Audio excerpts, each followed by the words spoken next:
আর একটা সবচেয়ে বড় অস্ত্র শিখিয়ে দিচ্ছি, এটা আমি কাউকে শিখাইনি আজ পর্যন্ত, আজকেই প্রথম। আমি আমার জীবনে দেখেছি, এই ওসিলা করে যা চেয়েছি পাইনি এমন কোনোদিনও যায় নাই। আলহামদুলিল্লাহ, আমি সম্পূর্ণ আল্লাহ পাকের কৃতজ্ঞতা এবং শুকরিয়া আদায় করছি। এইটা ওসিলা করে আমি যা চেয়েছি আমি সারা জীবনে তাই পেয়েছি। এবং আমি বিশ্বাস করি আমি যা পেয়েছি, এই বয়সে আমি যা পেয়েছি, আল্লাহ পাক কোটি কোটি মানুষকে তা দেন নাই, এটা আমি বিশ্বাস করি। এই বয়সে আমি যা পেয়েছি, আল্লাহ পাক আমাকে যা দিয়েছেন, যত দিয়েছেন, কোটি কোটি মানুষকে আল্লাহ পাক তা দেন নাই, আমি এমনটাই মনে করি। আমি কি শিখাই দেব সেটা?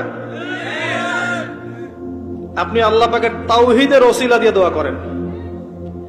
দোয়া করতে করতে আল্লাহকে বলেন, আল্লাহ তোমার তাওহীদের কালিমা লা ইলাহা ইল্লাল্লাহ এর ওসিলা করে তোমার কাছে আমি চাচ্ছি